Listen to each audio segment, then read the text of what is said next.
من الشيطان الرجيم.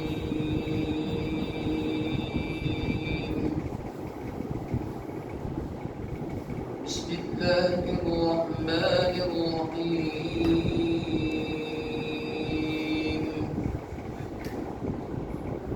سبحان الذي أسرى بعبده ليلا من المسجد الحرام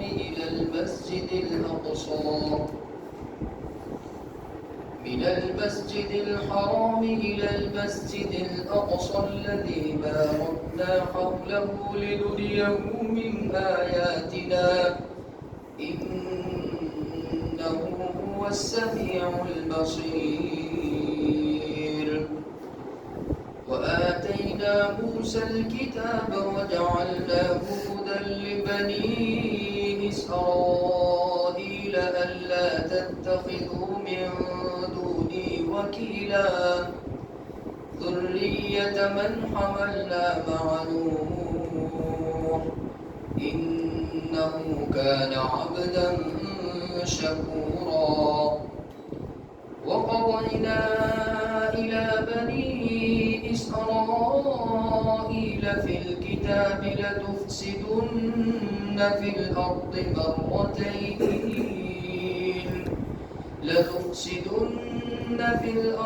مرتين ولتعلن علوا كبيرا. فإذا جاء وعد أولاهما بعثنا عليكم عبادا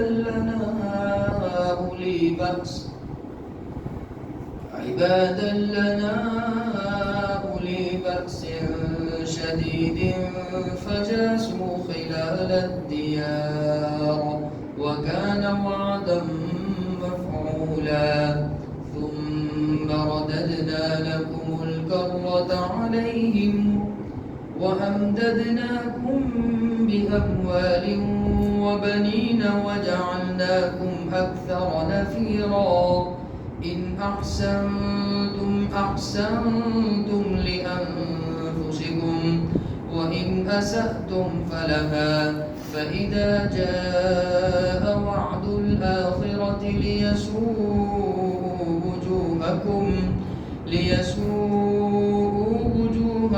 وليدخلوا المسجد كما دخلوه أول مرة وليتبروا ما علوا تتبيرا. عسى ربكم أن يرحمكم وإن عدتم عدنا وجعلنا جهنم للكافرين حصيرا. صدق اللہ العظیم. شروع اللہ رب العزت کے نام سے جو بڑا مہربان نہایت رحم کرنے والا ہے. پاک ہے اللہ رب العزت کی ذات کہ جو اپنے بندے حضرت محمد مصطفیٰ صلی اللہ علیہ وسلم کو راتوں رات مسجد حرام سے مسجد اقصی کی طرف لے کر گیا کہ وہ مسجد اقصی کا علاقہ کہ جس کے ارد گرد علاقوں کو ہم نے خوب برکتوں اور رحمتوں سے ڈھانپ دیا تاکہ ہم اپنی نشانیاں ظاہر کریں، ان کو دکھلائیں. یقیناً اللہ رب العزت سننے والا دیکھنے والا ہے. اور ہم نے حضرت موسیٰ علیہ السلام کو کتاب تورات عطا فرمائی اور اس کتاب تورات کو بنی اسرائیل کے لیے ہدایت کا سامان بنایا تاکہ وہ میرے علاوہ کسی اور کی عبادت نہ کرے. اے وہ لوگ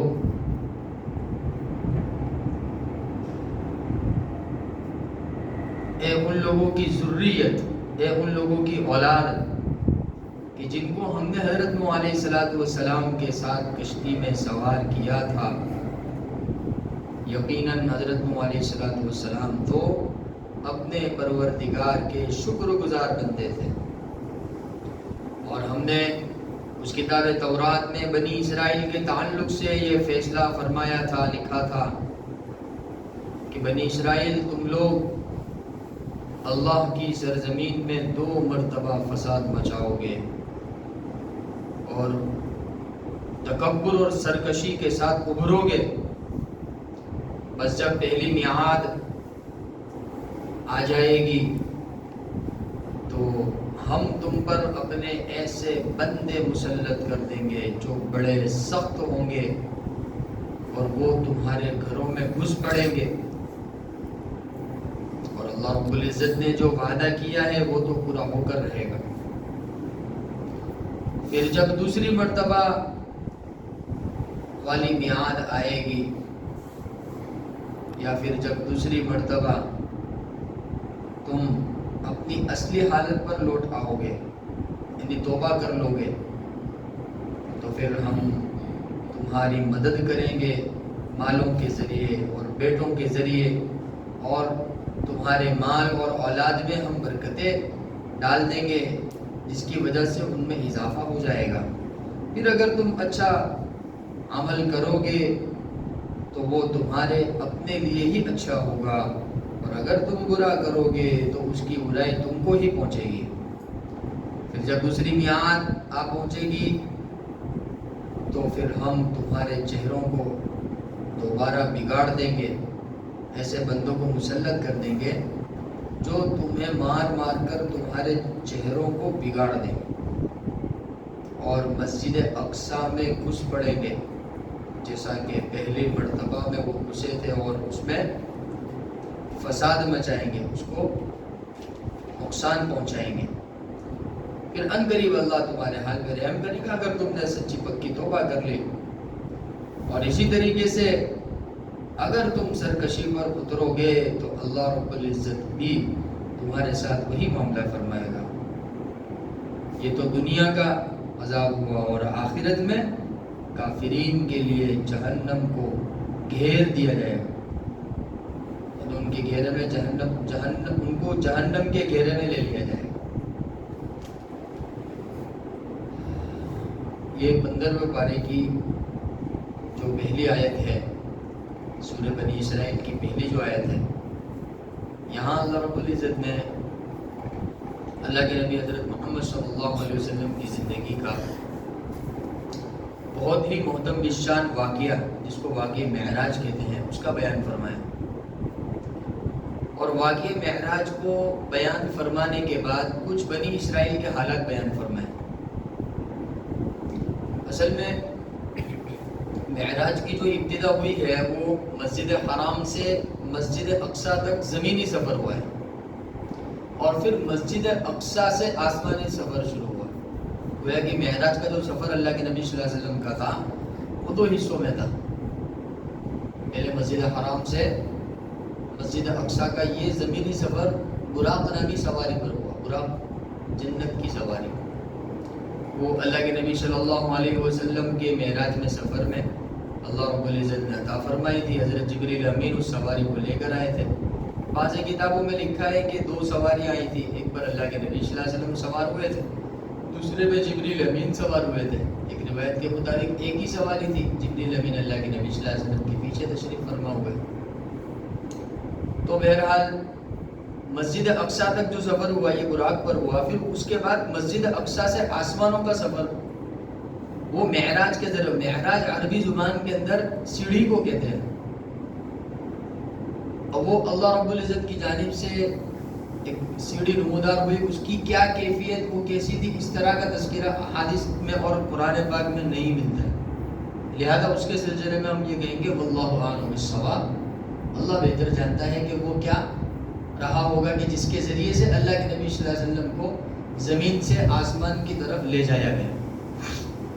یہ بات طے شدہ ہے کہ اللہ کے نبی صلی اللہ علیہ وسلم کو معراج جسمانی ہوئی،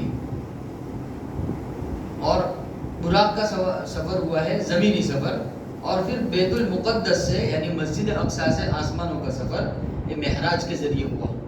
معراج ایک سیڑھی کو کہتے ہیں، اللہ رب العزت کی جانب سے کوئی چیز ایسی پیدا کی گئی تھی جس کے ذریعے اللہ کے نبی صلی اللہ علیہ وسلم کو آسمانی سفر مہیا ہوا۔ اب یہ جو واقعہ اللہ رب العزت یہاں بیان فرما رہے ہیں، اس کو بیان کرنے کا مقصد کیا ہے؟ اللہ نے اس واقعے کو کیوں بیان فرمایا؟ تو سب سے پہلا مقصد تو یہ ہے کہ حضرت محمد صلی اللہ علیہ وسلم کی ذات کو لوگوں کے سامنے بتلانا مقصود تھا کہ یہ ہمارے بہت خاص بندے ہیں، ان سے خاص ہمارے یہاں کوئی ہو نہیں سکتا۔ دلیل کیا ہے کہ ان کو ہم نے اپنے پاس بلایا، کسی کو بھی اللہ رب العزت نے یہ سفر سوائے حضرت محمد صلی اللہ علیہ وسلم کے نہیں کرا۔ 1,24,000 کم و بیش انبیاء علیہ السلام گزرے ہیں، اللہ کے نبی صلی اللہ علیہ وسلم کو یہ شرف حاصل ہوا، اللہ کے نبی صلی اللہ علیہ وسلم کو اللہ رب العزت نے یہ مقام دیا کہ اللہ کے نبی صلی اللہ علیہ وسلم کو معراج کا سفر کرایا گیا۔ دوسرا مقصد یہ تاکہ اللہ رب العزت جان لیوے کہ کون ہے جو ہماری آیتوں پر ایمان لاتا ہے اور کون ہے جو انکار کرتا ہے، یہ بھی مقصد ہے۔ تو لہذا جن لوگوں نے مانا وہ صحابہ کرام بنے، جن لوگوں نے انکار کر دیا وہ کفار مکہ بن گئے۔ انکار کر دیا، کیوں انکار کر دیا بھائی؟ اللہ رب العزت کے لیے ممکن نہیں ہے، ہر چیز ممکن ہے اللہ رب العزت کے لیے۔ تو جب اللہ رب العزت اتنا بڑا نظام چلا سکتا ہے تو اللہ رب العزت کسی غائبانہ طور پر کسی چیز کے ذریعے حضرت محمد صلی اللہ علیہ وسلم کو آسمان پر نہیں بلا سکتا؟ بالکل بلا سکتا۔ اس لیے اس آیت کے اخیر میں فرمایا انہ هو السمیع البصیر، اللہ رب العزت تو سب کچھ دیکھنے والا ہے، سننے والا ہے، اللہ کے لیے کوئی مشکل کام نہیں۔ تیسرا مقصد اللہ رب العزت اپنی قدرت کو ظاہر کرنا چاہتا ہے۔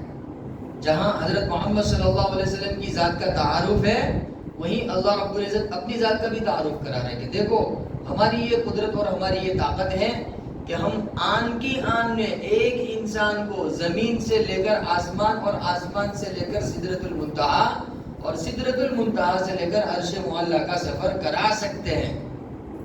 اللہ نے اپنی قدرت کا مظاہرہ فرمایا، جس طرح زمین کو پیدا فرما کر آسمانوں کو پیدا فرما کر، ایسے ہی حضرت محمد صلی اللہ علیہ وسلم کو معراج میں بلا کر اللہ رب العزت نے اپنی طاقت اور قدرت کا کیا فرمایا؟ مظاہرہ فرمایا۔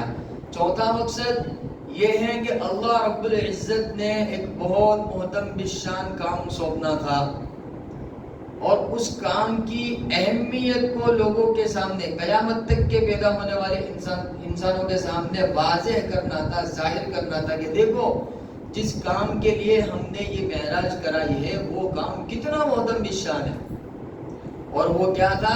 نمازوں کا تحفہ۔ کہتے ہیں نا کہ قرآن پاک کے دیگر جو احکامات ہیں ان کے سلسلے میں تو کہ زمین ہی کے اوپر زکوٰۃ کا حکم دے دیا گیا، حج کا حکم دے دیا گیا، ایسے ہی جتنے احکامات نازل ہوئے کہ وہ زمین کے اوپر، لیکن جب نماز دینے کی باری آئی تو کہاں پر بلایا گیا؟ عرش معلیٰ پر بلایا۔ اس لیے کہا گیا کہ الصلاۃ افضل العبادہ، کہ نماز جو ہے وہ تمام عبادتوں میں سب سے افضل ہے۔ اور احادیث کے اندر آتا ہے اللہ کے نبی فرماتے ہیں کہ قیامت کے دن سب سے پہلے کس کا حساب کتاب ہوگا؟ نماز کا حساب۔ کہ جس کی نماز صحیح نکل گئی تو کہا کہ اس کی دیگر معاملات کے اندر کیا ہو جائے گی؟ اس کے ساتھ سہولت اور تخفیف والی بات ہو جائے گی۔ لیکن اگر جس کی نماز ہی کے اندر کیا ہو گیا کہ معاملہ گڑبڑا گیا تو پھر اس کا آگے کا حساب کتاب بھی کیا ہو جائے گا؟ اس لیے نماز کسی بھی حال میں معاف نہیں ہے، نماز کسی بھی حالت میں معاف نہیں ہے۔ یہاں تک کہ آدمی کھڑا نہیں ہو پاتا ہے تو شریعت نے کہا بھائی بیٹھ کر پڑھ لے، باقی پڑھ لے۔ بیمار آدمی ہے، کھڑا نہیں ہو سکتا ہے، بیٹھ کر پڑھ۔ اچھا بیٹھ بھی نہیں سکتا ہے تو بھائی نیچے نہیں بیٹھتا، کرسی پر بیٹھ کر پڑھ۔ بھائی کرسی پر بھی بیٹھنے کی طاقت کیا ہو گئی؟ ختم ہو گئی۔ تو بھائی لیٹ جاؤ، انہیں پیچھے والا کچھ تکیا وکیا ٹیک ویک لگا کر کے تھوڑے سے اونچے ہو جاؤ اور ہاتھ اور سر کے اشارے سے کیا کر لو؟ باقی نماز چھوڑنی نہیں۔ اور مان لو کوئی بندہ بے ہوش ہو گیا، فجر کی نماز کا وقت تھا اور وہ بے ہوش ہو گیا، اس کو ہوش ہے ظہر کے وقت، کہا کہ قضا کرو، کیا کرو؟ اس کو جو نماز چھوٹی اس کو کیا کرنا ہے؟ معاف نہیں ہوگی نماز، نماز چھوٹ گئی ہے قضا کرو۔ ایسے ہی کسی بندے کی بہت ساری نمازیں چھوٹ گئی، اس نے توبہ کر لی تو توبہ کرنے سے نماز چھوڑنے کا گناہ تو معاف ہو جائے گا لیکن نماز معاف نہیں ہوگی۔ تو اس لیے یہ بہت محترم بالشان عمل تھا، بہت محترم بالشان حکم تھا، کام تھا، اس لیے کہاں بلایا گیا؟ معراج میں بلایا گیا۔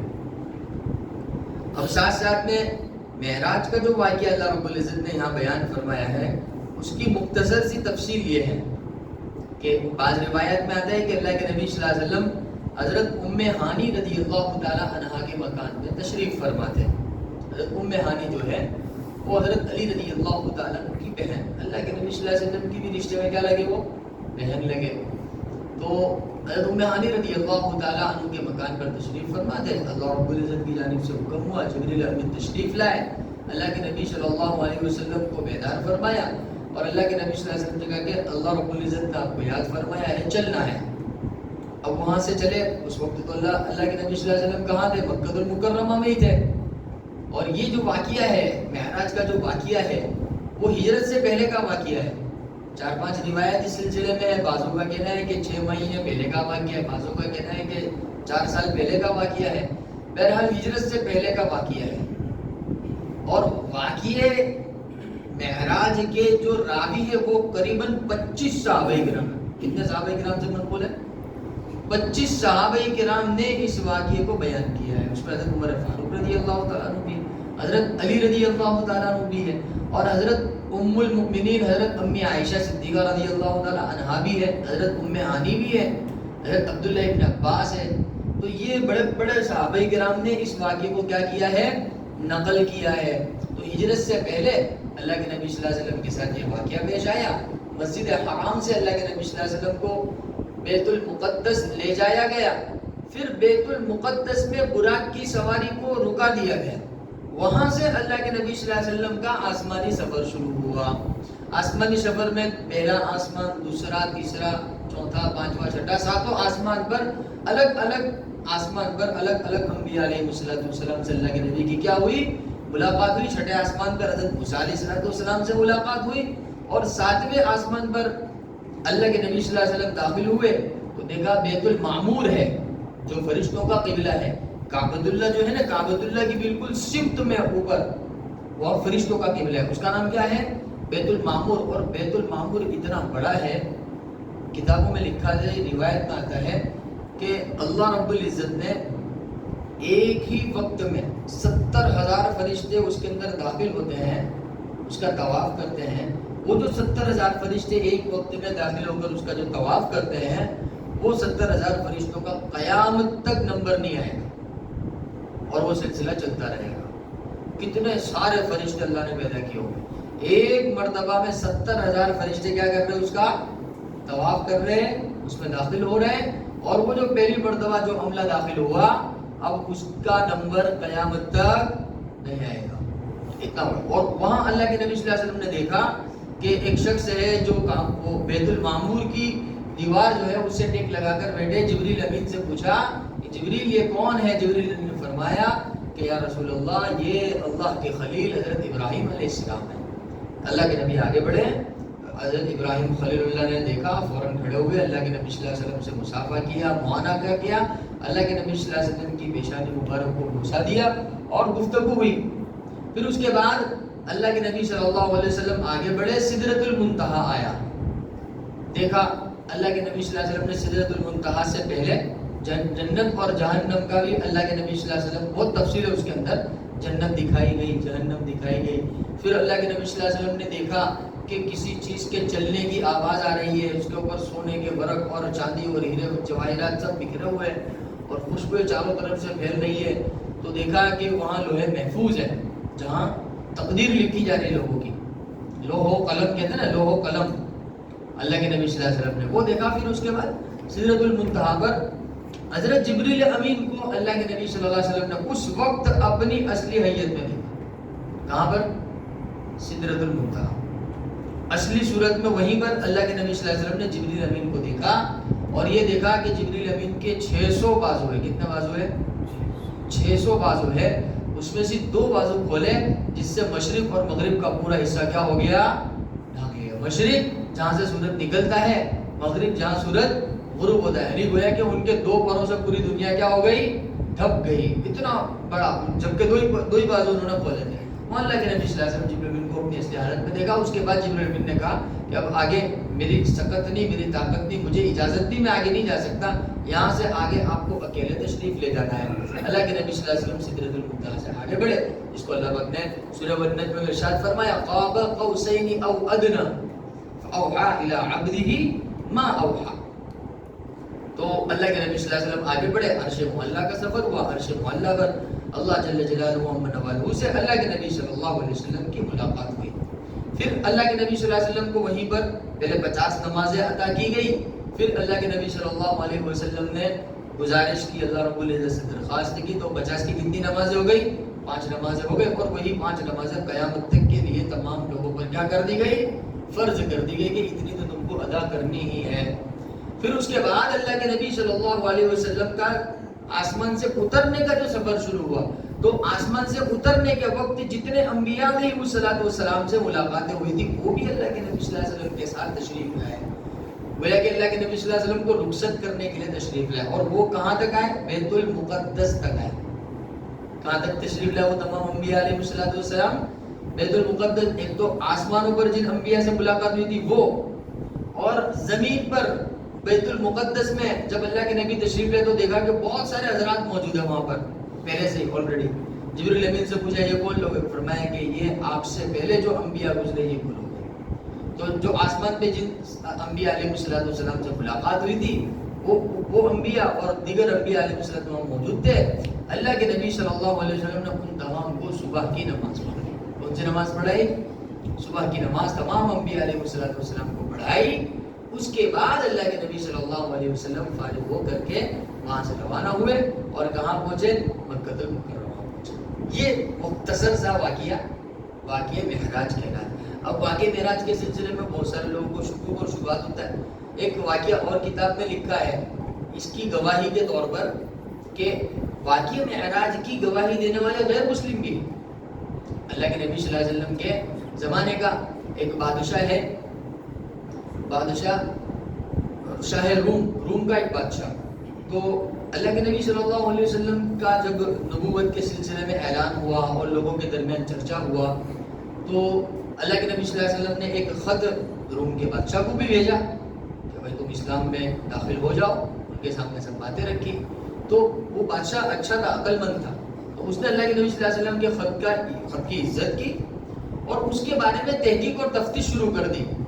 تو اس کو پتا چلا کہ بھئی عرب سے ایک قافلہ یہاں ملک شام میں آیا ہوا ہے تجارت کے لیے، تو اس میں ابو سفیان اس وقت ایمان نہیں لائے تھے، اس وقت وہ کافر تھے۔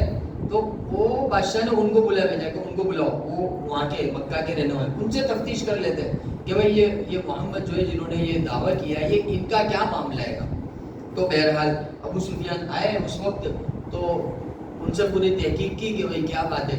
تو ابو سفیان باوجود یہ کہ وہ اللہ کے نبی صلی اللہ علیہ وسلم کا سخت دشمن تھا، سب حقیقت بات بتلائی، جھوٹ نہیں بولے، ہاں بہت سچے ہیں، وعدے کے پکے ہیں، امانت دار ہیں، غریبوں اور کمزوروں کے ساتھ رحم کا معاملہ کرنے والے ہیں، انصاف کا معاملہ کرنے والے ہیں، کبھی کسی کو گالی دیتے ہوئے ہم نے نہیں سنا، ان کی آنکھیں اور ان کی زبان وہ بالکل امانت والی ہے، کبھی ہم نے خیانت کرتے ہوئے بڑی تعریفیں کی اللہ کے نبی سے، سچ بولا اس نے، جھوٹ نہیں بولا۔ دوسرا سوال بادشاہ نے کہ اچھا یہ معراج کے تعلق سے، تو وہ اس نے سوچا کہ اب یہ واقعہ کیسا ہے، کیونکہ کفار مکہ اس کو جھٹلا چکے تھے، کفار مکہ اس کو کیا کر چکے تھے؟ جھٹلا چکے تھے کہ یہ بیکار ہے۔ اس لیے کتابوں میں لکھا ہے حضرت ام ہانی کو جب اللہ کے نبی صلی اللہ علیہ وسلم نے یہ واقعہ بتایا، کیونکہ انہی کے مکان میں اللہ کے نبی صلی اللہ علیہ وسلم آرام فرماتے ہیں، تو ان کو یہ واقعہ بتایا تو حضرت ام ہانی کا کہ یا رسول اللہ میں تو اس کی تصدیق کرتی ہوں کہ یہ واقعہ بالکل سچا ہے، لیکن آپ اس کو دوسروں کے سامنے بیان کریں گے تو لوگ آپ کو جھٹلائیں گے۔ تو اللہ کے نبی صلی اللہ علیہ وسلم جب دوسروں کے سامنے اس کو بیان کیا تو لوگ مذاق بنانے لگے، جھٹلانے لگے، تو جھٹلانے والوں میں ابو سفیان بھی تھا۔ اب بادشاہ نے وہی پوچھ لیا، اور بادشاہ کو اب ابو سفیان نے اس واقعے کے بارے میں جھوٹ بتلایا کہ بھئی وہ ایسا ایسا کہہ رہے لیکن ہم تو نہیں مانتے اس کو، یہ تو جھوٹ ہے۔ اب بادشاہ کے دربار کے اندر اس کا جو عیسائی بادشاہ تھا، وہ عیسائی کا جو عالم ہوتا ہے، تورات اور انجیل کا جو عالم، وہ بھی وہاں موجود تھا۔ وہ بندہ بیت المقدس اور مسجد اقصی کی رکھوالی کرنے والا وہ بھی وہاں موجود تھا۔ وہی تو واقعہ اس نے سنا تو اس نے کہا کہ بادشاہ سلامت، اس واقعے کے بارے میں مجھے بھی علم ہے۔ تو بولے کیا جانتے ہو آپ اس کے بارے میں؟ تو کہنے لگا کہ ایک رات میں مسجد اقصی جو ہے بیت المقدس، کہ میری عادت یہ ہے کہ میں روزانہ اس کے تمام دروازے وغیرہ سب بند کر کے سوتا ہوں۔ اس رات میں نے دیکھا کہ ایک دروازہ جو ہے اس کا جو مین جو گیٹ ہے وہ کھلا ہوا ہے، تو میں نے سوچا یہ کیسے کھلا رہ گیا، میں تو اس کو بند کر کے گیا تھا، یہ کھلا کیسے ہے؟ تو میں اس کو بند کرنے کے لیے گیا تو میرے سے بند نہیں ہوا. میں نے 4-5 کارندوں کو بلایا اور کہا بھائی اس کو بند کرو. تو ان لوگوں نے بھی خوب زور لگایا لیکن وہ بند نہیں ہوا. پھر ہم نے مستری کو بلایا کہ ہو سکتا ہے کہ دروازہ کہیں سے اٹک گیا ہو، پھنس گیا ہو، چلو ان سے کچھ جگاڑ کر کے اس کو بند کروا لیتے ہیں. جب مستری آیا تو مستری نے بولا کہ اب ایسا لگتا ہے کہ عمارت جو ہے وہ دروازے کے ساتھ ٹچ ہو گئی ہے، لہذا یہ صبح میں ہی ہو سکے گا، ابھی کچھ نہیں ہو سکتا، ابھی اس کو ایسے رہنا دو. تو ہم نے اس کو چھوڑ دیا کہ چلو ہم صبح میں کر لیں گے. لیکن جب میں صبح میں آیا تو کیا دیکھتا ہوں کہ کیواڑ تو بند تھے، لیکن کیواڑ کے پاس جو بڑا سا پتھر تھا، اس پتھر کے اندر ایک سوراخ تھا. اس وقت مجھے ایسا لگا کہ ہو نہ ہو کوئی نبی آج یہاں پر اس مسجد میں آنے والے تھے، جس کی وجہ سے کیواڑ کیا ہو گئے، کھل گئے اور بند نہیں ہو پائے. اور وہ جو پتھر کا سوراخ تھا وہ دراصل ایسا محسوس ہوا کہ کوئی سواری وہاں پر باندھی گئی تھی، اور وہ سواری کون سی تھی؟ براق کی سواری تھی جو اللہ کے نبی صلی اللہ علیہ وسلم مسجد اقصی تک سوار ہو کر آئے تھے. پھر وہاں سے آسمانی سفر شروع ہوا، پھر آسمان سے ریٹرن جب تشریف لائے تو پھر یہاں سے واپس براق کی سواری وہاں مکہ المکرمہ تک ہوئی. تو اس کی گواہی بھی کس نے دی؟ ایک غیر مسلم عالم نے، شخص نے، عیسائی نے اس کی گواہی دی. تو بہرحال واقع معراج بالکل اللہ رب العزت کی نشانیوں میں سے ایک نشانی ہے. حضرت محمد صلی اللہ علیہ وسلم کے معجزوں میں سے ایک معجزہ ہے. ٹھیک ہے. ایسے ہی واقع معراج کے تعلق سے اور خاص بات یہ ہے کہ اس واقعے میں اللہ کے نبی صلی اللہ علیہ وسلم کی ذات کو اور اللہ کے نبی صلی اللہ علیہ وسلم کی صفات کو قیامت تک کے پیدا ہونے والے انسانوں کے سامنے اللہ رب العزت نے کیا فرما دیا؟ وَرَفَعْنَا لَكَ ذِكْرَكَ، کہ ہم نے آپ کی تعریف کو کیا کر دیا؟ بلند کر دیا. اب قیامت تک کے پیدا ہونے والے انسانوں کے سامنے یہ واقعہ جب جب دہرایا جائے گا تب تب اللہ کے نبی صلی اللہ علیہ وسلم کی تعریف کی جائے گی، اور اللہ کے نبی صلی اللہ علیہ وسلم کی اللہ کے نبی صلی اللہ علیہ وسلم کو سراہا جائے گا، اللہ کے نبی صلی اللہ علیہ وسلم کو یاد کیا جائے گا، درود پڑھے جائیں گے، اللہ کے نبی صلی اللہ علیہ وسلم کے لیے دعائیں کی جائیں گی. تو گویا کہ اس واقعے کے ذریعے اللہ کے نبی صلی اللہ علیہ وسلم کی تعریف بھی مقصود تھی جو اللہ رب العزت نے فرمائی. اب اس واقعے کو بیان فرمانے کے بعد اللہ رب العزت نے یہودیوں کو خطاب کر کے ایک آیت نازل فرمائی کہ آتینا موسیٰ الکتاب، ہم نے حضرت موسیٰ علیہ السلام کو تورات عطا فرمائی، اور اس تورات کو ہم نے بنی اسرائیل کے لیے ہدایت کا سامان بنایا. دیکھو بنی اسرائیل وہی ہے جن کو اللہ رب العزت نے بیت المقدس عطا فرمایا، جہاں سے اللہ کے نبی صلی اللہ علیہ وسلم کا آسمانی سفر شروع ہوا نا. یہ وہی ان کا قبلہ، یہودیوں کا اور عیسائیوں کا قبلہ یہ بیت المقدس. تو اللہ رب العزت نے یہ کتاب تورات تو اس لیے نازل فرمائی تھی تاکہ یہودی اس کے ذریعے کیا، بنی اسرائیل جو اس کے ذریعے کیا حاصل کر دے؟ ہدایت حاصل کر دے. اور اس کتاب کے اندر یہ بات لکھی ہوئی تھی کہ تم اللہ کے سوا کسی کی عبادت نہیں کرو گے. یہ حکم دیا گیا تھا تورات میں کہ تم اللہ کے سوا کسی کی عبادت نہیں کرو گے. اب یہ تورات کہاں ملی ہے؟ یہ کوہ طور پر ملی. یہ تورات کہاں عطا کی گئی ہے؟ کوہ طور پر. تو دیکھو پہلے اللہ رب العزت نے معراج کا واقعہ بیان فرمایا، پھر اللہ رب العزت نے تورات کا تذکرہ فرمایا. گویا کہ اللہ رب العزت یہودیوں سے کہنا چاہتے ہیں کہ تمہارے طرف جن نبی کو مبعوث کیا گیا تھا حضرت موسیٰ علیہ السلام، ان کا سفر تو کہاں تک ہوا ہے؟ کوہ طور تک ہوا ہے. یہ ہمارے نبی ہے جن کا سفر کہاں تک ہوا ہے؟ عرش معلیٰ تک ہوا ہے. تو یہودیوں کو یہ بھی بتانا مقصود ہے کہ اللہ رب العزت کی جانب سے جو ہوتا ہے وہ فائنل ہے. تمہارے چاہنے سے پہلے تفسیر کے اندر یہ بات آئی تھی کہ یہودی یہ چاہتے تھے کہ بھئی ہماری نسل میں سے آخری نبی ہونا چاہیے. تو اللہ رب العزت نے فرمایا ایسا ہوتا نہیں. ہاں ہم نے تمہارے لیے اس کتاب کو کتاب ہدایت بنایا، لہذا تم اللہ کے ساتھ کسی کو شریک مت کرو. لیکن وہ شرک میں مبتلا ہو گئے. اب اللہ رب العزت ان سے کہہ رہا ذریۃ من حملنا معہ، بنی اسرائیل سے کہہ رہا چونکہ دیکھو اللہ رب العزت نے جب حضرت نوح علیہ السلام کو نبی بنا کر بھیجا، 950 سال حضرت نوح علیہ السلام نے اس دنیا کے اندر دین کی محنت کی، لیکن کتابوں میں جو لکھا ہے بہت کم تعداد میں لوگ ان کے ہاتھ پر ایمان لائے. اکثر و بیشتر لوگ کیا کریں؟ حضرت نوح علیہ السلام کو جھٹلاتے رہے. پھر وقت آیا اللہ رب العزت کی جانب سے عذاب کا، تو ایسا عذاب آیا وفارت النور، زمین گویا کہ کیا پانی ابلنے لگے اور آسمان سے پانی برسنے، نیچے سے بھی پانی اوپر سے بھی پانی، پوری دنیا ہلاک و برباد ہو گئی. پوری دنیا. بچے کون؟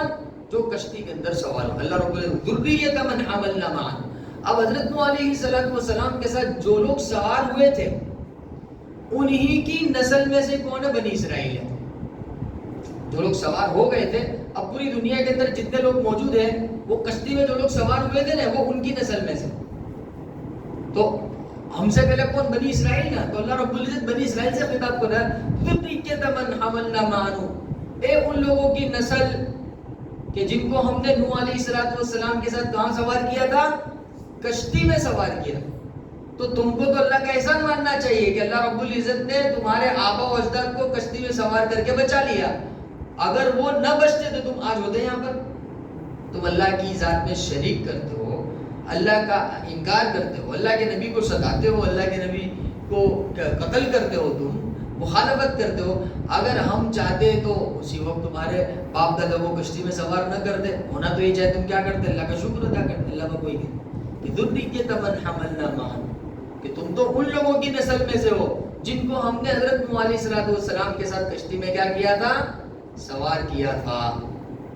بعض کتابوں میں 80 کے قریب تعداد لکھی ہے. کتنی تعداد لکھی ہے؟ تو اس وقت پوری دنیا میں کتنے انسان بچے تھے؟ 80 انسان بچے تھے. کتنے انسان بچے تھے؟ 80. اب اللہ رب العزت کی قدرت تو دیکھو، ان 80 انسانوں میں سے کتنا بڑا انسانوں کا سمندر پیدا کرتے ہیں. کتنے انسان بچے تھے؟ 80 انسان بچے تھے. ابھی کتنی تعداد ہے دیکھو پوری دنیا کے اندر، سمندر کے اندر، سمندر کے باہر، پہاڑوں کی چوٹیوں پر، سب جگہ انسان بسا ہوا ہے. اتنی بڑی تعداد وہ 80 لوگوں میں سے اللہ رب العزت نے پیدا فرمائی.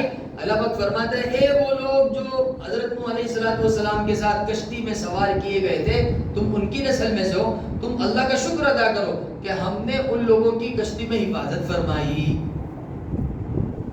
تو ان کی حفاظت کی وجہ سے آج تم یہاں موجود ہو. اگر ان کی ہم حفاظت نہ کرتے تو تم ہوتے یہاں پر نہیں ہوتے. اور پھر اللہ پاک نے فرمایا کہ حضرت نوح علیہ السلام تو اپنے رب کے بہت زیادہ شکر گزار بندے تھے. تو تم کو بھی شکر گزار بننا چاہیے. کیوں تم ناشکری پر اترا؟ انہ کان عبدا شکورا. حضرت نوح علیہ السلام اللہ کے شکر گزار بندے تھے. تو یہ اللہ رب العزت کس سے کہہ رہے؟ بنی اسرائیل سے. پھر اللہ رب العزت نے فرمایا بنی اسرائیل یعنی یہودی اور عیسائی، ان سے اللہ رب العزت نے فرمایا کہ تم لوگ زمین میں 2 مرتبہ فساد مچاؤ گے.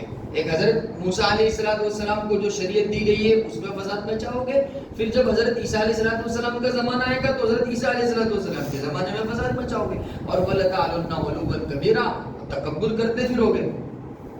اللہ رب العزت نے گویا کہ تورات کے اندر یہ بات پہلے سے بیان فرما دی تھی اور ان کو بتلا دیا تھا کہ یہ زمین ہماری ہے، اس میں فساد مت مچانا کفر اور شرک کر کے. لیکن نہیں، فساد پر اترا ہے. کتابوں میں 6 واقعات لکھے ہیں.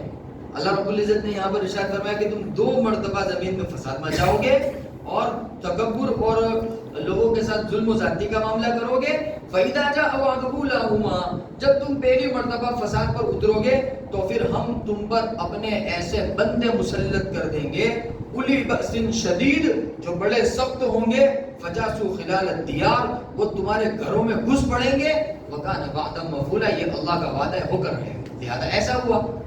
پہلا واقعہ حضرت سلیمان علیہ السلام کے زمانے کا ہے. حضرت سلیمان علیہ السلام جو مسجد اقصی کے بانی ہیں، بیت المقدس کے بانی ہیں، جب حضرت سلیمان علیہ السلام کا انتقال ہو گیا تو آپ کے انتقال کے کچھ عرصے کے بعد جو حضرت سلیمان علیہ السلام کا جانشین تھا بنی اسرائیل میں سے تھا. تو اب وہ بت پرستی پر اتر آیا. کس پر اتر آیا؟ بت پرستی پر. اب جو نبی کی گدی پر بیٹھنے والا ہو یا نبی کے بعد اس کے کام کو آگے بڑھانا، اگر وہ کفر اور شرک میں مبتلا ہو جائے تو اس سے بڑا ظلم کیا ہو سکتا ہے. پھر اللہ رب العزت نے مصر کے بادشاہ کو ان کے اوپر مسلط کر دیا اور اس کو قتل کر کے مسجد اقصی پر اس نے کیا کر لیا؟ قبضہ کر لیا. یہ حضرت سلیمان علیہ السلام کی وفات کے چند سال کے بعد کا واقعہ ہے. پھر وہ اس وقت پھر واپس انہوں نے توبہ کی. پھر واپس اللہ رب العزت نے ان کے حالت درست کر دی. پھر 400 سال کے بعد پھر واپس وہ بت پرستی کے اندر مبتلا ہو گئے، پھر شرک میں مبتلا ہو گئے، پھر زنا میں مبتلا ہو گئے. پھر اللہ رب العزت نے حضرت سلیمان علیہ السلام کے 400 سال کے بعد ایک اور بادشاہ بخت نصر ان کے اوپر مسلط کر دیا، بابل کا بادشاہ. وہ ان کے اوپر چڑھائی کر کے آیا، ان کے اوپر قتل و غارت گری کی اور پھر قبضہ کر لیا، اور پھر اس نے اپنا ایک قائم مقام بنا دیا یہودیوں میں سے، اور پھر وہ چلا گیا بابل۔ پھر جب وہ یہودی واپس دیکھا تھوڑے سے اچھے ہو گئے، تھوڑے سے اچھی حالت میں آ گئے، پھر واپس سرکشی کرنے لگے، پھر ظلم و زیادتی کرنے لگے، پھر واپس وہ بخت نصر بادشاہ تھا، اب وہ بڑی فوج کے ساتھ آیا اور اس نے یہودیوں کا اتنا قتل کیا، اتنا قتل کیا، اتنا قتل کیا، کتابوں میں لکھا ہے ایسا لگنے لگا تھا کہ زمین سے یہودیوں کا نام و نشان مٹ گیا، کہ ایک یہودی ایسا لگا کہ نہیں بچا ہوگا۔ انگریزوں کی تاریخ کے اندر بھی یہ واقعہ ملتا ہے، بخت نصر بادشاہ اللہ نے ایسا مسلط کر دیا، چن چن کے مارا تھا اس نے، بالکل جہاں پتا چلے کہ یہ بنی اسرائیل میں سے، اس کو قتل کرو، بنی اسرائیل اس کو قتل کرو۔ تو اللہ رب العزت نے اس واقعہ کا تذکرہ فرمایا کہ جب تم زمین میں فساد مچاؤ گے، ہم تم پر اپنے بندوں میں سے ایسے لوگوں کو مسلط کر دیں گے، فجاسو خلال الدیار، جو تمہارے ملکوں میں، تمہارے گھروں میں گھس پڑیں گے اور بالکل تہس نہس کر دیں گے۔ اور یہی اللہ رب العزت کی سنت ہے قیامت تک کے لوگوں کے لیے، امت محمدیہ کے ساتھ بھی۔ تو موجودہ زمانے میں مسلمان جو پریشان حال ہے وہ کہیں نہ کہیں بنی اسرائیل کے ساتھ ملتا جلتا۔ اللہ رب العزت نے آگے فرمایا ان عدتم عدنا، انشاءاللہ اس کی تفسیر آئندہ ہوگی، باقی مختصر بات یہ ہے اللہ رب العزت نے جہاں یہ دو واقعے تو بیان فرما دے، تیسرا چوتھا واقعہ انشاءاللہ آئندہ تفسیر میں بیان کریں گے۔ تو اللہ رب العزت اس واقعے سے یہی بتلانا چاہتے ہیں کہ جب انسان اللہ رب العزت کے احکام اور حضرت اللہ کے نبی کے بتائے ہوئے طریقے پر چلتا رہے گا، وہاں تک اس کی کیا ہوگی؟ حفاظت ہوتی رہے گی۔ جیسے ہی وہ اس کو چھوڑ کر فساد کی طرف متوجہ ہوگا تو پھر اللہ رب العزت کی جانب سے بھی حالات شروع ہو جائے گی۔ تو خلاصہ کیا نکلا؟ موجودہ زمانے میں جو مسلمان پریشان حال ہے وہ غیروں کے پریشان کرنے کی وجہ سے پریشان نہیں ہے، اپنے ہی عمل کی وجہ سے پریشان ہے۔ اگر اللہ والے فرماتے ہیں، کیا فرماتے ہیں کہ اللہ رب العزت نے حضرت محمد صلی اللہ علیہ وسلم کی زبان مبارک سے ایک جملہ کہلوایا، کیا کہلوایا؟ الدنیا سجن المؤمن و جنت الکافر، کہ دنیا ایمان والے کے لیے کیا ہے؟ قید خانہ ہے، اور کافروں کے لیے کیا ہے؟ جنت ہے۔ اب مسلمان پریشان حال کیوں موجود ہے؟ کیونکہ مسلمانوں نے اس کی جنت پہ ہاتھ ڈال دیا، کافر کی جنت پہ مسلمان نے کیا کر دیا؟ ہاتھ ڈال دیا ہے۔ ہاں، اس لیے وہ سب کچھ کس کو سمجھ لیا مسلمان نے؟ جائیداد کو، پیسے کو، اسباب کو، یہی مسلمان نے سب کچھ سمجھ لیا ہے۔ اب نماز سے دور ہو گیا، قرآن سے دور ہو گیا، اللہ کے نبی صلی اللہ علیہ وسلم کی سنتوں سے دور ہو گیا، اللہ کے احکامات سے اب سکون وہ کہاں تلاش کر رہا ہے؟ کافر کی جنت میں سکون تلاش کر رہا ہے۔ تو کافر کی جنت میں تو سکون ہے ہی نہیں۔ تو اللہ علیہ فرماتے ہیں کہ مسلمان نے جب سے کافر کی جنت میں ہاتھ ڈالا ہے تب سے وہ پریشان ہے، واپس قید خانے میں آ جائے گا، سکون میں آ جائے گا۔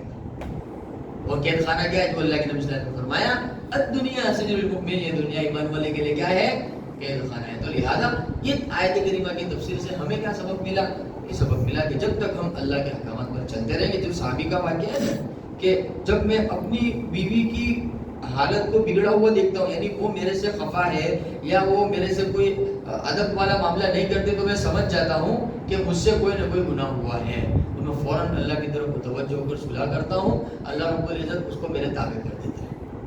تو یہ سیدھی سی بات ہے، اگر مسلمان اپنے آپ کو کس کے تابع کر دے گا؟ اللہ کے تابع کر دے گا، تو اللہ دنیا کو کس کے تابع کر دے گا؟ مسلمان کے تابع کر۔ اس میں اور بھی تفسیر ہے، انشاءاللہ آئندہ تفسیر میں اس کو لے لیں گے۔ اللہ رب العزت سے ہی سمجھ عطا فرماوے، اور شاید کریمہ میں جو اللہ رب العزت کے حقائق بیان فرمائے ان تمام حقائق کو سمجھ کر اس کے مطابق عمل کرنے کی توفیق عطا فرمائے۔ سبحان اللہ۔